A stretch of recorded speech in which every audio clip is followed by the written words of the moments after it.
एक ऐसी बॉडी होती है या एक ऐसी प्लांट बॉडी होती है जिसमें आप उसके रूट शूट स्टेम मतलब उसके जड़ तना पत्ते वगैरह को आप डिस्क्राइब नहीं कर सकते। फिर हम लोगों ने पढ़ा कि तकरीबन 90,000 जो फंगस की स्पीशीज़ हैं वो अब तक डिस्क्राइब हो चुकी हैं और उसमें से तकरीबन लेकिन जो टोटल स्पीशीज़ पाई जाती हैं फंगस की वो 1.5 मिलियन स्पीशीज़ होती हैं इसकी, और जिसमें से सिर्फ 90,000 फंगल स्पीशीज़ अब तक डिस्क्राइब हुई हैं। उसके बाद हम लोगों ने पढ़ा था कि फंजाई की 4 मेजर डिवीजन्स पाए जाती हैं। ज़ाइगोमाइसीड्स है, एस्कोमाइसीड्स है, बेसिडियोमाइसीड्स है और कैस्ट्रीडियोमाइसीड्स है, जिसमें से मैक्सिमम नंबर ऑफ स्पीशीज़ जो था वो एस्कोमाइसीड्स का था, 65,000 स्पीशीज़ हैं, और सेकंड नंबर पे उसमें बेसिडियोमाइसीड्स थी 30,000 स्पीशीज़, और जो आपके पास ज़ाइगोमाइसीड्स और कैथ्रिड्स होती हैं उनकी 1000 स्पीशीज़ पाई जाती हैं। फिर मैंने आपको बताया था कि ज़ाइगोमाइसीड्स जो ज़्यादातर ब्रेड के जो ब्रेड के ऊपर जो लगती है फंगस लगती है, वो ब्रेड मोल्ड की टाइप होती है, उसको हम कहते हैं वो ज़ाइगोमाइसीड्स है, और उसकी जो फंगस होती है जो कि इस क्लासिफिकेशन में पाई जाती है, मेन फंगस वो होती है राइज़ोपस सोलिनिफी। ये मेंबर होती है इस डिवीजन का, बहुत कॉमन मेंबर है जो ज़्यादातर ज़ाइगोमाइसीड्स के अंदर पाए जाते हैं, और वो कोज़ करते हैं ब्रेड मोल्ड को, मतलब रबर रोटी पे जो फंगस लगी होती है। कोई नहीं मैम, नेक्स्ट मैंने बोला ये मैम एस्कोमाई सीड्स हैं 5000 स्टेशन नहीं है। जी बेटा ये मेंशन है, अभी आप ये पढ़ें, इसके बाद जब आप आएंगे ना यहाँ पर नीचे ये देखें, ये बनी हुई है डायग्राम, इसमें उन्होंने स्पीशीज मेंशन की हुई है, ठीक है। ओके, कहती किसको है? हैबिटेट का मतलब होता है कि कोई भी ऑर्गेनिज्म जिस एरिया के अंदर सरवाइव कर सकता है, मस्कन उर्दू में उसको कहते हैं, मतलब कोई भी इंसान या कोई भी ऑर्गेनिज्म, इवन प्लांट हो, एनिमल है, ह्यूमन बीइंग है, वो जिस एरिया के अंदर रह सकता है वो उसका हैबिटेट कहलाता है। जैसे फॉर एग्जांपल हम ह्यूमन बीइंग्स है ना, हम लोग पानी के अंदर सरवाइव नहीं कर सकते, हम लोग खुश्की पर रहने वाले जानदार हैं, टेरेस्ट्रियल ऑर्गेनिजम्स हैं, तो हमारा जो हैबिटेट होगा वो टेरेस्ट्रियल हैबिटेट होगा कि हम लोग खुश्की पर सरवाइव कर सकते हैं। इसी तरह से जैसे फिशेस वगैरह होती हैं वो कहाँ सरवाइव कर सकती हैं, उनका हैबिटेट वाटर है कि वो पानी के अंदर रह सकती हैं, वो उस एरिया के अंदर सरवाइव कर सकती हैं, तो उनको क्या कहते हैं कि उनका हैबिटेट क्या होता है, वो वाटर होता है। तो कोई भी ऑर्गेनिज्म जिस एरिया के अंदर सरवाइव कर सकता है या जिस एरिया के अंदर कोई भी ऑर्गेनिज्म रहता है उसको कहते हैं कि वो उसका हैबिटेट होता है। अब फंजाई का हैबिटेट पढ़ते हैं हम लोग। फंजाई क्या होते हैं, वो कहते हैं ज़्यादातर जो फंजाई होते हैं दे आर टेरेस्ट्रियल ऑर्गेनिज्म, मतलब कि ज़्यादातर जो फंजाई होते हैं वो खुश्की पर उगने वाले जानदार होते हैं, जो जो कि मतलब ज़्यादातर आप कह लो कि खुश्की पर वो गुजारा कर सकते हैं, लेकिन उनमें से कुछ फंगस ऐसी भी होती हैं जो कि फ्रेश वाटर और मेरीन वाटर में उगती हैं। फ्रेश वाटर मतलब ये जो आपके पास बहता हुआ पानी होता है, और मेरीन वाटर समुद्री पानी, नमकीन पानी जो होता है, उनका वो एनवायरनमेंट होता है कि वो उसके अंदर भी ग्रो कर सकती हैं। आप लोगों ने देखा होगा कि अक्सर किसी जगह पर ज़्यादा देर पानी खड़ा रहे तो उसमें क्या होता है, ग्रीन से कलर की वो फंगस सी उग जाती है। तो वो फंगस क्या होती है, वो उनका जो हैबिटेट होता है वो होता है कि वो वाटर के अंदर सरवाइव करने वाली फंगस होती है जो कि वहाँ पर ग्रो करना शुरू हो जाती है। और ज़्यादातर वो कहते हैं कि जो फंगस होती है वो मॉइस्ट एरिया के अंदर पाई जाती है। मॉइस्ट मतलब नमी वाला एरिया, जैसे ये आपके पास ब्रेड हो गई, रोटी है, डबल रोटी है, इन चीज़ों को फंगस क्यों लग जाती है, इनके अंदर। हाँ जी, हम लोग स्टार्ट किया हुआ था फंजाई का हैबिटेट क्या होता है, कि फंजाई कहाँ कहाँ ग्रो कर सकती है या कौन कौन से एरियाज़ के अंदर जो फंगस है वो उग सकती है। उसमें मैंने आपको 2 पॉइंट्स पढ़ा दिए थे, जिसमें बताया था मैंने आपको कि फंजाई ज़्यादातर खुश्की पर पाया जाने वाला पौधा होता है, लेकिन अब कुछ फंजाई ऐसे भी होते हैं जो कि फ्रेश वाटर और मेरीन वाटर के अंदर ग्रो कर सकते हैं, और कुछ फंजाई ऐसे भी होते हैं, बल्कि ज़्यादातर फंगस ऐसी होती है जो कि मॉइस्ट प्लेसेस में मतलब नमी वाली जगह पर उगती है। इसमें उसके बाद हम लोगों ने पढ़ा कि कुछ फंजाई ऐसे होते हैं जो पैथोजेनिक भी होते हैं, मतलब बॉडी के अंदर वो डिफरेंट किस्म की जो डिजीज़ कॉज करने की एबिलिटी रखते हैं, जिनमें से वो प्लांट्स को भी इन्फेक्ट कर सकते हैं और साथ जो है वो जो आपके पास एनिमल्स होते हैं, एनिमल्स के अंदर ह्यूमन बींग्स भी आ जाते हैं और दूसरे एनिमल्स भी आ जाते हैं, उनको भी वो इफ़ेक्ट करने की सलाहियत रखते हैं। थर्ड पॉइंट मैं आप लोगों को पढ़ाने लगी थी कि कुछ फंगस ऐसी होती है जो कि वास्कुलर प्लांट्स के साथ एसोसिएशन बनाकर रखती है। अब वास्कुलर प्लांट्स क्या होते हैं, एसोसिएशन क्या होती है? एसोसिएशन का मतलब होता है कि ग्रुप बनाकर रखती है। और वास्कुलर प्लांट्स ऐसे पौधे होते हैं जिनके अंदर खुराक और पानी की तरसील के लिए जाइलम और फ्लोएम टिश्यूज़ पाए जाते हैं। जैसे फॉर एग्जांपल हमारी बॉडी के अंदर डिफरेंट किस्म के टिश्यूज़ हैं ना, उनमें कार्डियक मसल्स भी आ जाते हैं हमारी बॉडी के अंदर, बाइसेप मसल्स हैं, ट्राइसेप मसल्स हैं, डिफरेंट किस्म के टिश्यूज़ भी बॉडी में हैं। तो ये सारी चीज़ों ने मिल के हमारी बॉडी का स्ट्रक्चर बनाया हुआ है। और बहुत सारे ऐसे बॉडी के टिश्यूज़ हैं जो आपस में मिलते हैं और वो बॉडी को मूव करवाने के अंदर हेल्प करते हैं। जैसे हमारे बाइसेप और ट्राइसेप मसल्स हैं, वो एक दूसरे के ऑपोजिट वर्कआउट करते हैं ताकि हमारे हैंड को मूव करवा सकें। तो ये बिल्कुल इसी तरह से जो फंगस होती है, फंगस के अंदर भी ये एबिलिटी होती है कि वो डिफरेंट किस्म के जो ऑर्गेनिज़म्स होते हैं, वो उनके साथ कंजक्शन करके, मतलब उनके साथ कॉन्जुगेट होकर उनके साथ एसोसिएशन बना कर रखती है। और उस एसोसिएशन में जो पहली एसोसिएशन होती है या जो पहला ग्रुप होता है जिसके साथ वो मिलकर रहती है, उसको कहते हैं वो वास्कुलर प्लांट्स का ग्रुप होता है। और वास्कुलर प्लांट्स मैंने आपको बताया है, ये देखिए ये लिखा हुआ है वास्कुलर प्लांट्स।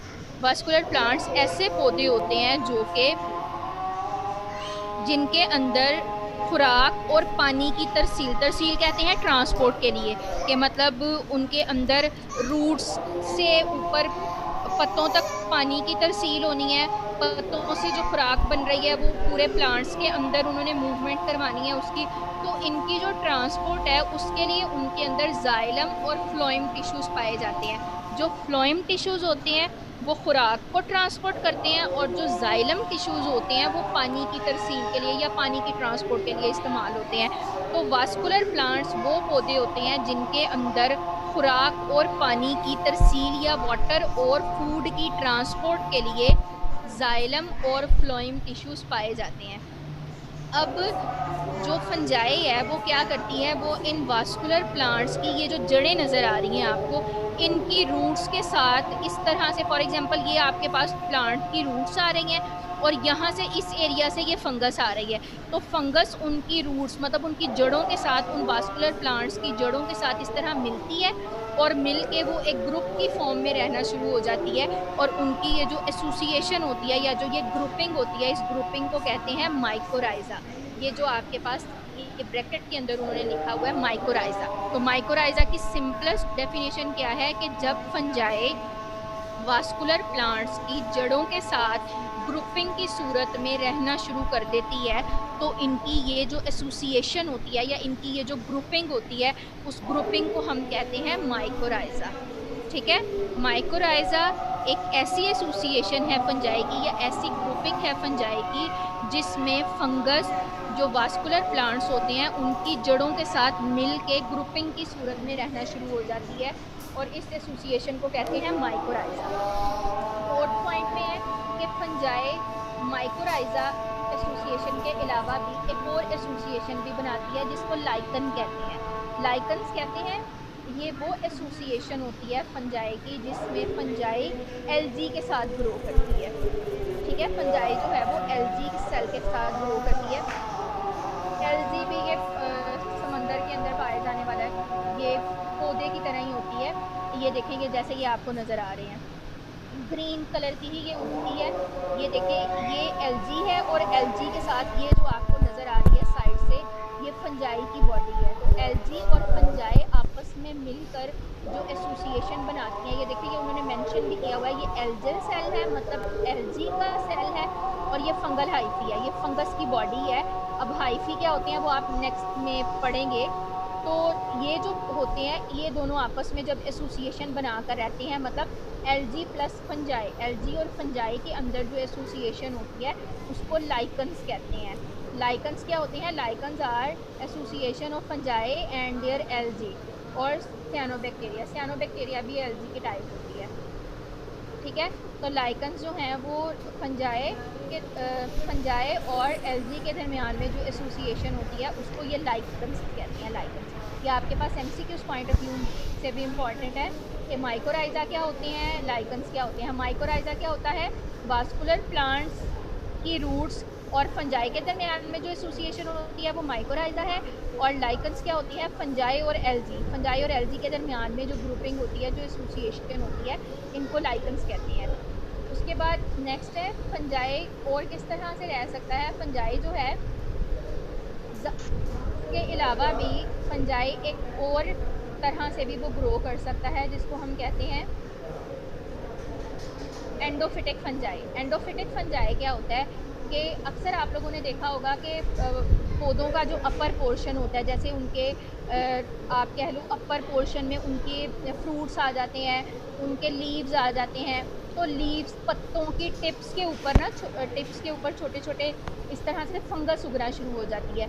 तो वो जो फंगस जब प्लांट्स के अपर पोर्शन, जो प्लांट्स का जो अपर पोर्शन होता है, मतलब पौधों का जो ऊपर वाला होता है, उनके साथ मिलकर या उस जगह पर अगर फंगस उगना शुरू हो जाती है तो उसको कहते हैं एंडोफिटिक फंजाई। देखें ये लिखा भी हुआ है, fungi also are found in the upper portion of many plants. ये फंजाई ज़्यादातर जो अपर खा लेती हूँ ये भी रख नहीं, वो अंदर चीजें मेरी क्लास चल रही पाई जाती है, तो उसको हम क्या कहते हैं, एंडोफिटिक फंजाई कहते हैं। कि ऐसी फंजाई जो कि पौधों के ऊपर वाले हिस्से के साथ एसोसिएशन बनाकर या पौधों के ऊपर वाले हिस्से में भी उगना शुरू हो जाती है, इस तरह की फंजाई को कहते हैं एंडोफिटिक फंजाई।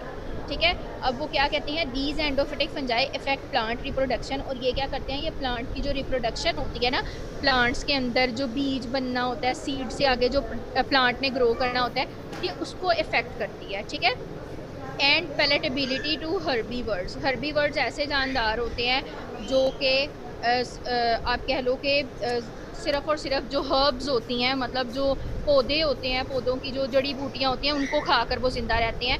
ऐसे ऑर्गेनिज्म को हम हर्बीवोर्स कहते हैं। तो उन हर्बीवोर्स की जो खुराक होती है ना, उसको भी कम कर देते हैं वो, क्योंकि ओबियसली अगर प्लांट इफेक्ट होगा तो जिन ऑर्गेनिज्म ने पौधों को खाकर ज़िंदा रहना है, तो उनमें भी पैलेटेबिलिटी आ जाएगी। पैलेटेबिलिटी का मतलब होता है कि उनकी डिक्रीज़ कर देती है, उनकी एबिलिटी को भी कम कर देती है कि वो फिर अच्छे तरीके से सर्वाइव नहीं कर सकते, क्योंकि उनकी जो फूड की अमाउंट होती है वो कम हो जाती है। वो फूड किससे इफ़ेक्ट हो जाती है, वो फूड फंगस की वजह से इफ़ेक्ट हो जाती है। तो उनकी बॉडी के अंदर फिर जो चेंजेस, उनकी बॉडी के अंदर जो मतलब खुराक उनको जो चाहिए होती है वो फिर उनको नहीं मिलती, क्योंकि उनकी खुराक कौन इफ़ेक्ट करता है, वो फंगस ने इफ़ेक्ट कर दिया उनकी खुराक को। तो हमने हैबिटेट में पढ़ा कि फंजाई के अंदर जो डिफरेंट किस्म की उनकी जो हैबिटेट होते हैं कि कहाँ कहाँ पर वो ग्रो कर सकते हैं। उसमें एक हम लोगों ने पढ़ा कि फंजाई जो है वो टेरेस्ट्रियल ऑर्गेनिज्म मतलब खुश्की पर भी ग्रो कर सकते हैं। इसके अलावा कुछ फंजाई ऐसे हैं जो फ्रेश वाटर और मेरीन में पढ़ा कि ज़्यादातर जो फंगस है वो मॉइस्ट डैम प्लेसेस पर रहती है, मतलब नमी वाले इलाके में वो रहना पसंद करती है। और जहाँ पर वो ऑर्गेनिक मैटर गल सड़ जाता है, पौधे वगैरह गले सड़े होते हैं, उस एरिया के अंदर फंगस के ग्रो करने के चांसेस ज़्यादा होते हैं। कुछ फंजाई ऐसे होते हैं जो पैथोजेनिक होती है। पैथोजेनिक का मतलब है कि वो इन्फेक्ट करती हैं हमारी बॉडी को या प्लांट को, एनिमल्स को, सब के अंदर वो बीमारियां फैला सकती हैं। उसके बाद हम लोगों ने पढ़ा कि कुछ तकरीबन 3/4 जो है वास्कुलर प्लांट के 3/4 जो 3/4 वास्कुलर प्लांट हैं,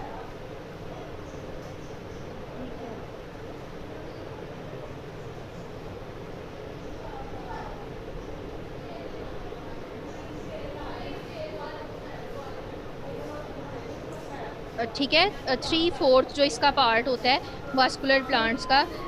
और वास्कुलर प्लांट मैंने आपको बताया कितने होते क्या होते हैं, कि ऐसे प्लांट्स जिनके अंदर खुराक और मतलब फूड और वाटर की ट्रांसपोर्ट के लिए जाइलम और फ्लोएम टिश्यू प्रेजेंट होते हैं, उनको वास्कुलर प्लांट कहते हैं। और फंजाई क्या करते हैं, उन वास्कुलर प्लांट की रूट्स के साथ मिलकर एसोसिएशन मतलब ग्रुपिंग बनाकर रहते हैं, इकट्ठे होकर रहते हैं, उसको माइकोराइजा कहते हैं। और अगर फंजाई जो हैं वो एलजी के साथ वो मिलकर रहें तो उसको हम कहते हैं लाइकन्स। और अगर फंगस जो प्लांट्स हैं उनके अपर पोर्शन के अंदर वो ग्रो करना शुरू हो जाए और वो हर्बीवर्ड्स की जो खुराक है उनको इफ़ेक्ट करे, प्लांट की रिप्रोडक्शन को इफ़ेक्ट कर दे, तो उन फंजाई को हम क्या कहते हैं, वो एंडोफिटिक फंजाई होते हैं। ठीक है, ये हमने इसका हैबिटेट पढ़ लिया। उसके बाद देखें कि फंजाई की जो बॉडी होती है, ये आप लोगों ने पहले भी पढ़ा था कि उसको क्या कहते हैं। ये देखें उन्होंने लिखा हुआ है द बॉडी और the vegetative structure of a fungus, कि फंगस की जो बॉडी होती है ना, वेजिटेटिव स्ट्रक्चर, ये उसकी बॉडी को ही कहते हैं, कि जो फंगस की बॉडी आपको नज़र आ रही होती है उसको हम क्या कहते हैं, थैलस कहते हैं। थैलस हम लोगों ने लास्ट लेक्चर में भी पढ़ा था कि थैलस क्या होता है। थैलस ऐसी बॉडी होती है जिसके अंदर आप डिफ्रेंशिएट नहीं कर सकते। अब आप देखो ना, ये जो आपको फंगस नज़र आ रही है, इसमें कहीं आप बता सकते हो कि फंगस का पत्ता कौन सा है, उसका तना कौन सा है, जड़ कौन सी है? नहीं है। ये बिल्कुल एक छतरी, जिस तरह अम्ब्रेला लाइक डिज़ाइन होता है इसका, इस तरह से ये उगती है। और इसकी जो बॉडी होती है उसको हम थैलस कहते हैं। ठीक है, थैलस क्या होता है? थैलस एक ऐसी प्लांट बॉडी होती है जिसके अंदर हम डिफ्रेंशिएट नहीं कर सकते उसके रूट, शूट और स्टेम के अंदर।